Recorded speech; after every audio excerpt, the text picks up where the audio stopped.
আমাদের বাসায় মুরগির মাংস রান্না করলেই কিন্তু ঝোলটা রাখতে হয়, সেটা রোস্ট বলেন আর যেটাই বলেন না কেন। যেহেতু রেগুলার মুরগির মাংসটা রান্না করা হয় বাসায় খাওয়ার জন্য, তাই আমি প্রায় সময় একটু ঝোল, ঝোল রাখি। বাচ্চারা আসলে ঝোলটা বেশ পছন্দ করে। এই যে ১ম এ আমি আজকে মুরগির রোস্টটা করব। এইজন্য হচ্ছে এখানে কিশমিশ, বাদাম আর হচ্ছে কাঁচামরিচ আর পেঁয়াজ বেটে নিচ্ছে আমার হেল্পিং হ্যান্ড। এখানে কিন্তু কিশমিশ আর হচ্ছে বাদাম একসাথে বেটে নিচ্ছে, আর কাঁচামরিচ আর পেঁয়াজ আলাদা করে বেটে নিবে। এদিকে আমি মুরগির মাংসটা কেটে একটু লবণ দিয়ে হালকা ভেজে নিচ্ছি। খুব বেশি ভাজার দরকার নেই। মোটামুটি হালকা একটু ব্রাউন করে ভেজে নিব। এটা ভাজা হয়ে গেলে হচ্ছে আমি রান্নাতে চলে যাব সরাসরি। আসলে মুরগির মাংস ছাড়া বাচ্চারা কিছু বুঝেই না। ওরা মুরগির মাংস না হলে ২ বেলা মাছ খেলে এরপরে পেরেশান হয়ে যায়। তাছাড়া ব্রয়লার মুরগিটাই সবথেকে বেশি পছন্দ করে ওরা। এখন আমি অল্প একটু তেল দিয়েছি, কারণ এটা আমি ভাজতে যেখানে দিয়েছি সেখানে অনেক তেল, যার জন্য আমি তেলটা কম দেওয়ার ট্রাই করেছি এখানে, কারণ অনেক বেশি তেল খাওয়া অস্বাস্থ্যকর।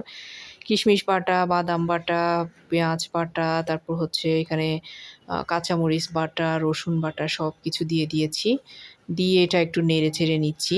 একটু পানি দিয়ে একটু আমি নেড়ে নিব, কারণ হচ্ছে এটার কাঁচা স্মেলটা চলে যেতে হবে। পানি দিয়ে কিছু সময় একটু নাড়াচাড়া করার পর এখানে আমি হচ্ছে দিয়ে দিচ্ছি স্বাদ মতো লবণ। এরপরে দিয়ে দিব আমি এখানে হচ্ছে গরম মসলা আর হচ্ছে সামান্য একটু মরিচের গুঁড়া। কাঁচামরিচ দিয়েছি, তারপর একটু কালারের জন্য হালকা একটু মরিচের গুঁড়া দিয়ে দিয়েছি। এখন আবার মসলাগুলা দিয়ে ভালো করে একটু নেড়ে-চেড়ে নিব।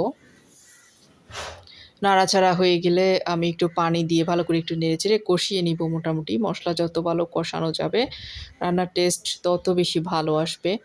এদিকে যে মুরগিটা আমি হালকা ফ্রাই করে নিয়েছি সেটা দিয়ে দিচ্ছি। দেখেন এখানে কিন্তু অনেকটা তেল আছে। আর দেখেন কি শব্দ হয়ে গেল, এটা হচ্ছে বাতাস করতেছে, আসলে দরজাটা বন্ধ হয়ে গেল শব্দ হয়ে। বৃষ্টি আসতেছে না, কিন্তু বাতাস হচ্ছিল আজকে দুপুরে। ক্ষমা সুন্দর দৃষ্টিতে দেখবেন। যাই হোক, এখন আমি দিয়ে দিচ্ছি টক দই। দেখা যায় যে ভিডিও এডিট করতে আসলে অনেক, অনেক শব্দ হয় আসলে চারিদিকে।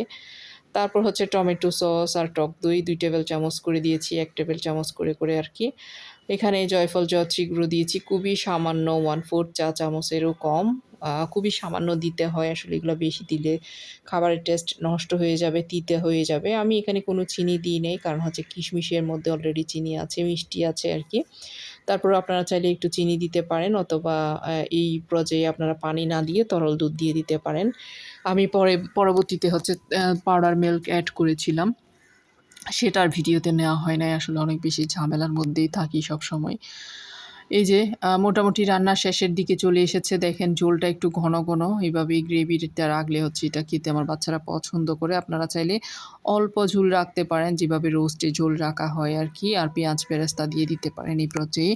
আমি যেহেতু বাসায় খাওয়ার জন্য করেছি, তাই এভাবেই রেখেছি, এভাবেই আপনাদের সাথে শেয়ার করেছি। আসলে প্রতিদিন রান্না করা হয়। একেক সময় একেকভাবে রান্না করা হয়। ভালো লাগলে লাইক, কমেন্ট